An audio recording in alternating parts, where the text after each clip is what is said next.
साथियों नमस्कार, आपका स्वागत है आपके अपने YouTube चैनल अमित कुमार तेवतिया पर।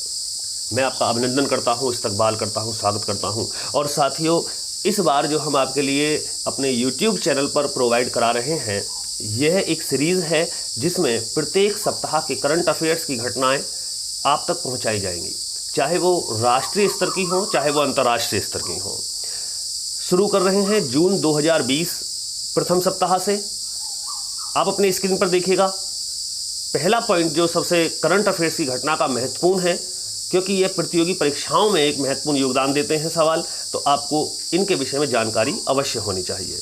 आइए बढ़ते हैं पहले पॉइंट की ओर कि प्रधानमंत्री नरेंद्र मोदी जी के जीवन पर एक नई जीवनी जारी की गई है, जिसमें कुछ सुने अनसुने किस्से हैं और साथ ही उनके बचपन की कुछ दुर्लभ तस्वीरें भी सम्मिलित की गई हैं। इस पुस्तक का शीर्षक है, अब यहाँ से प्रश्न बनता है, नरेंद्र मोदी समृद्धि के हरकारे और विश्व शांति के देवदूत हैं।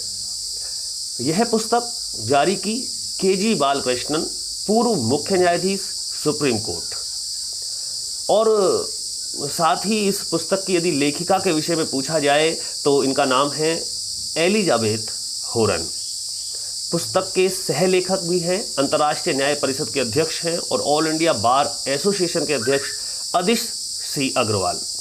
तो यदि आपसे कोई भी प्रश्न पूछा जाता है कि नरेंद्र मोदी के जीवन से जो संबंधित घटनाएं हैं, उस पुस्तक का शीर्षक क्या है, तो आप देख रहे हैं नरेंद्र मोदी समृद्धि के हरकारे और विश्व के शांति के देवदूत हैं।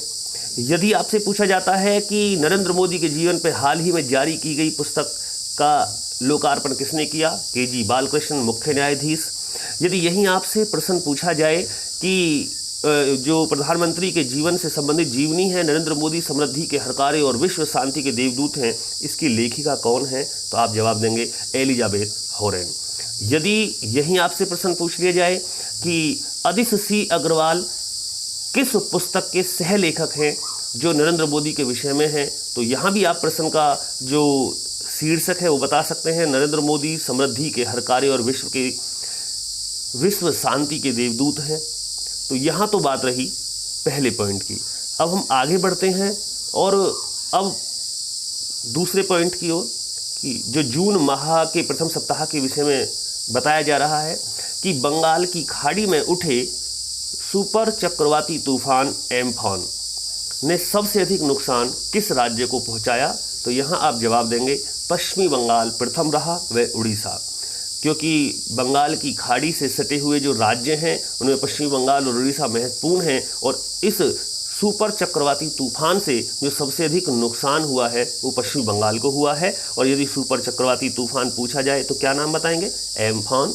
ये भी पूछ सकते हैं कि एम्फॉन चक्रवाती तूफान किस समुद्र में उठा, बंगाल की खाड़ी, अरब सागर, हिंद महासागर, तो आपका जवाब यहाँ भी आपको साफ दिख रहा है, बंगाल की खाड़ी में उठा है। आगे बढ़ते हैं, देखिएगा पॉइंट 3 आ गया है। जो तीसरा महत्वपूर्ण बिंदु है वो है कि कोविड-19 कोरोना महामारी का जो संक्रमण फैल रहा है, जिसका वायरस है कोविड-19, के इलाज के लिए बने अस्पतालों में 1 लाख बेड वाला पहला राज्य बना। तो जवाब आप देख रहे हैं उत्तर प्रदेश। जी हाँ, उत्तर प्रदेश राज्य है जिसने सबसे पहले कोविड-19 के इलाज के लिए 1 लाख बेड वाला जो काम पूरा किया है कि अब उत्तर प्रदेश में 1 लाख बेड हैं। यदि इतने व्यक्तियों को कोविड-19 का जो है संक्रमण होता है तो उनके लिए बेड हॉस्पिटल प्रोवाइड करवाएंगे। आगे बढ़ते हैं और यहाँ ये भी जानकारी साथ साथ लेते चलिएगा कि उत्तर प्रदेश के मुख्यमंत्री हैं योगी आदित्यनाथ और इसकी राज्यपाल जो हैं वो हैं आनंदीबेन पटेल। अगर हम बात करें चौथे पॉइंट की, तो चौथा पॉइंट जो है वो यहाँ है कि मेलबर्न ओलंपिक 1956 में मेलबर्न में जो ओलंपिक हुआ था उसमें 100 मीटर, 200 मीटर और 4 गुना 100 मीटर के स्वर्ण पदक विजेता रहे अमेरिका के खिलाड़ी का हाल ही में निधन हुआ है, जिनका नाम है बॉबी जो मोरो।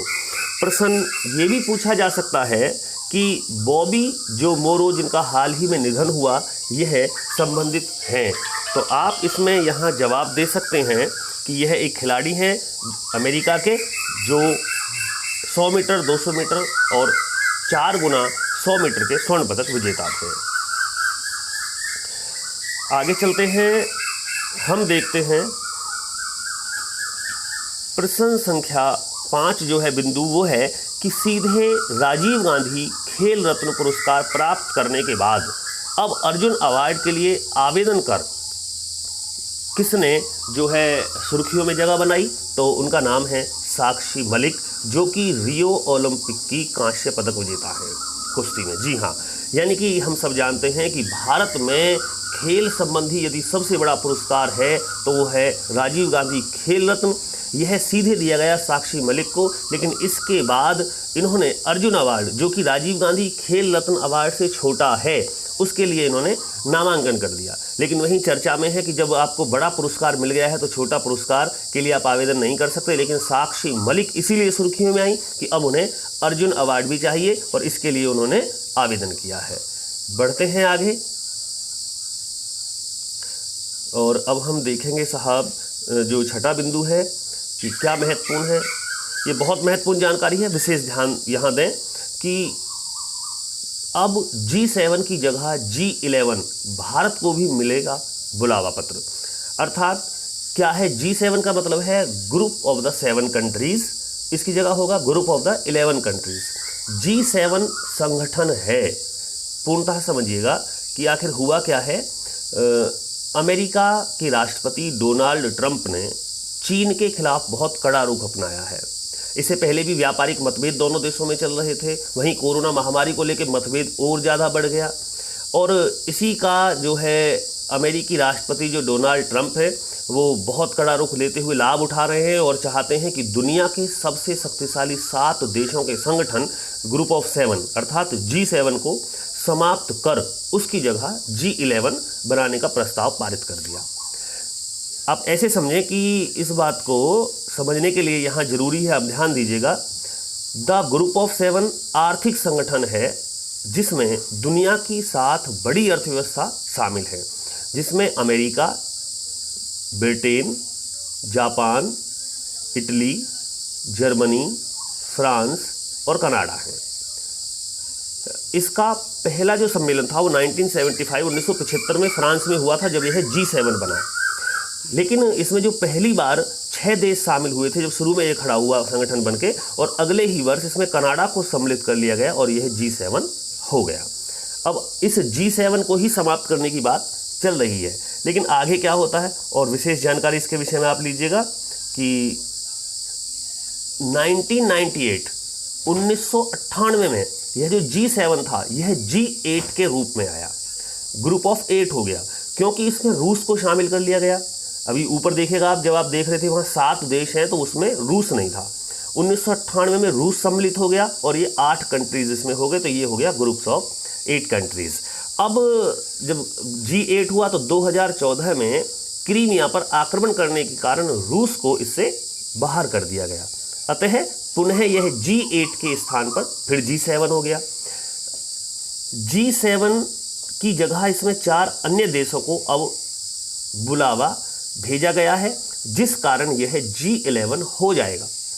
ध्यान से सुने बात, G7 है अभी, रूस को बाहर कर दिया गया। पहले सबसे पहले 6 देश हुए, 7वां कनाडा हो गया, उसके बाद फिर 8वां रूस हुआ, 8वें देश को अलग करके जो है फिर G7 कर दिया गया और अब इसमें G11 यह हो जाएगा। इसमें भारत, रूस, ऑस्ट्रेलिया और दक्षिणी कोरिया को आमंत्रित किया गया है कि यदि इसमें भारत, रूस, ऑस्ट्रेलिया और दक्षिणी कोरिया सम्मिलित हो जाएं तो 7 और 4 11 देश इसमें हो जाएंगे और यह एक नया ग्रुप बन के खड़ा होगा जिसे हम कहेंगे द ग्रुप ऑफ 11।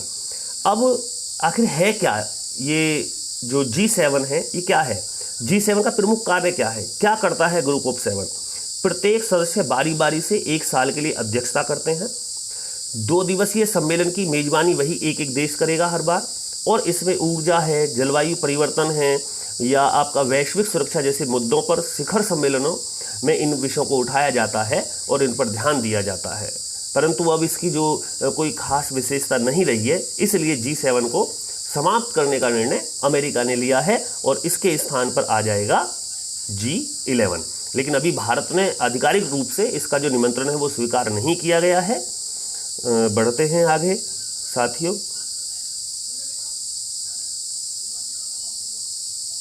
अब हम देख रहे हैं स्क्रीन पर है बिंदु 7 है काला पानी विवाद। क्या है काला पानी विवाद? कि चीन के प्रभाव में आकर नेपाल बहुत छोटा सा देश है और हमेशा भारत के साथ मित्रतापूर्ण व्यवहार रहा। रोटी और बेटी का नाता जहां नेपाल के साथ है, वहीं अब नेपाल भारत की कोई बात सुनने को तैयार नहीं है। अभी तो जो हाल ही में आप जब दूसरे सप्ताह की जो हमारी करंट अफेयर्स की सीरीज़ देखेंगे जून माह के, तो उसमें आप पढ़ेंगे कि नेपाल ने तो अपने यहाँ सदन में एक नया प्रस्ताव पास कर दिया जो भारत के क्षेत्र को अपने क्षेत्र में दर्शा रहा है। लेकिन यहाँ काला पानी जान लीजिए क्या है कि चीन के प्रभाव में आकर नेपाल भारत की कोई बात सुनने को तैयार नहीं है। जो वहाँ के प्रधानमंत्री हैं केपी शर्मा ओली सरकार ने भारत से जो है रिश्ते बिगाड़ने को बहुत आगे आ चुके हैं और अपने यहाँ संविधान संशोधन विधेयक पेश किया है। उन्होंने इस मानचित्र में बदलाव किया है, जो नेपाल का मानचित्र था उसमें बदलाव कर दिया है और काला पानी, लिम्पियाधुरा, लिपुलेख के साथ भारत के 335 वर्ग किलोमीटर इलाके को अपना बताया है। काला पानी विवाद कैलाश मानसरोवर यात्रा को लेकर भारत में लिपुलेख और धारचूला दर्रे को जोड़ने वाली सड़क का उद्घाटन किया, यहीं से विवाद की शुरुआत हुई है। जी हाँ, जो काला पानी विवाद है, जो कैलाश मानसरोवर की यात्रा होती है भारत में लिपुलेख और धारचूला दर्रे को जो सड़क जोड़ती है, उसका उद्घाटन माननीय राजनाथ सिंह ने किया, तो यहाँ से विवाद की जो शुरुआत हो गई और भारत के द्वारा जो ये सीमा सड़क बनाई गई है, इस पे एक नया विवाद शुरू हो गया। इसी के बाद नेपाल ने अपना नया नक्शा तैयार किया है। तो बढ़ते हैं आगे।